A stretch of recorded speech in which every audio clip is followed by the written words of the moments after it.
आज आपण मस्त अशी पोकळ्याची भाजी करणार आहोत। तर तुम्ही पाहू शकाल ह्या भाजीला आमच्या इकडे पोकळ्याची भाजी म्हणतात। तर तुमच्याकडे काय म्हणतात ते कमेंट बॉक्स मध्ये कळवा। तर खूप साध्या सोप्या पद्धतीने आणि झटपट होणारी भाजी आहे आणि चवीला तर खूप भन्नाट लागते। तर अशा ह्या पोकळ्याच्या भाजीची रेसिपी चला आपण सुरुवात करूयात। तर इथे बघा मी 2 पेंड्या पोकळ्याच्या निवडून घेतलेल्या आहेत। अशा प्रकारे ही भाजी असते, त्याचे देठ लाल असतात बघा। खूप ही पौष्टिक भाजी आहे। आता ही अशी निवडून घेतल्यानंतर स्वच्छ 2 पाण्यामध्ये धुवून घ्यायची आहे आणि धुतल्यानंतर बारीक चिरून घ्यायची आहे। तुम्ही पाहू शकाल अशा प्रकारे बघा मी बारीक चिरून घेतलेली आहे। आता त्यानंतर कढई ठेवलेली आहे गॅसवर। त्यानंतर 1 चमचा आपण त्यामध्ये तेल घातलेलं आहे। तेल थोडंसं गरम झाल्यानंतर आपण त्यामध्ये 2 मोठ्या हिरव्या मिरच्या आणि 5 ते 6 लसणाच्या पाकळ्या बारीक चिरून घातलेल्या आहेत। तुम्ही ठेचून टाकल्यात तरी चालेल, परंतु जर लहान मुलं खाणार असतील तर अशा प्रकारे बारीक चिरूनच टाका, म्हणजे त्यांना मिरची काढून खाता येईल। तर मिरची आणि लसूण अगदी व्यवस्थित परतून झालेला आहे।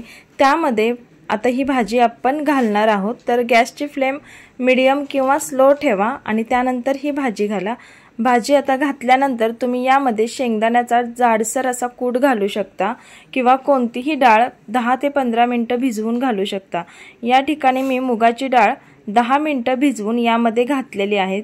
डाळीतलं संपूर्ण पाणी नितळून घ्यायचं आणि त्यानंतरच डाळ घालायची आहे। त्यानंतर चवीनुसार मीठ। तर ह्या भाजीला का नाही मीठ थोडंसं कमीच लागतं, त्यामुळे अगोदर कमी मीठ घाला, जर गरज वाटल्यास तुम्ही परत घालू शकता। आता मोठा गॅस करून छान हे परतून घ्यायचं आहे किंवा मीडियम गॅसवर देखील तुम्ही परतू शकता। आता ह्या भाजीला का नाही खूप सारं पाणी सुटतं, त्यामुळे अजिबात झाकण ठेवायचं नाही। गॅस मीडियम किंवा मोठा ठेवूनच ही भाजी छान शिजवून घ्यायची। तर तुम्ही जर अगोदर ही भाजी शिजवून घेतली तरी पण चालेल, नंतर ती पिळून फोडणी मारायची, परंतु पिळल्यानंतर त्याच्यातला सगळा रस निघून जातो, सगळे सत्व निघून जातात। त्यामुळे अशा प्रकारे भाजी नक्की करून बघा, चवीला तर खूप सुंदर लागते ही भाजी। व्हिडिओ आवडत असेल तर प्लीज लाईक बटनावर क्लिक करा। चॅनल अजूनही सबस्क्राईब केलं नसेल तर करून घ्या पटकन चॅनल सबस्क्राईब। तर बघा अशा प्रकारे भाजीला खूप सारं पाणी सुटलंय, लालसर पाणी मस्त असं बघा। तर त्यानंतर मोठा गॅस करून आपण ह्या भाजीतलं पाणी आटवून घ्यायचंय। जास्त वेळ बारीक गॅसवर ही भाजी शिजवायची नाही, नाहीतर गाळ होते। मीडियम आणि मोठ्या गॅसवर छान ही भाजी शिजवून घ्यायची आहे। तर बघा भाजीतलं संपूर्ण पाणी आटलेलं आहे।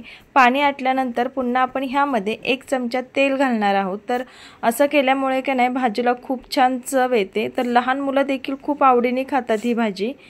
शेवटी 1 चमचा तेल टाकल्यामुळे खूप सुंदर भाजी होते। नक्की अशा प्रकारे करून बघा। आता तेल टाकल्यानंतर मोठा गॅस ठेवून 1 ते 2 मिनिटं पुन्हा परतून घेतली आहे भाजी, बघा किती सुंदर झाली आहे। चला मग तुम्हाला हा व्हिडिओ कसा वाटला नक्की आम्हाला कमेंट करून कळवा। तसेच व्हिडिओ आवडला असेल तर व्हिडिओला नक्की एक लाईक करा, व्हिडिओ शेअर करा आणि सगळ्यात महत्त्वाचं म्हणजे आमच्या आपलं स्वयंपाकघर आणि आपण या यूट्यूब चॅनलला सबस्क्राईब करायला विसरू नका। तसेच वेळात वेळ काढून हा व्हिडिओ पाहिल्याबद्दल तुमचे खूप खूप धन्यवाद। Thank you.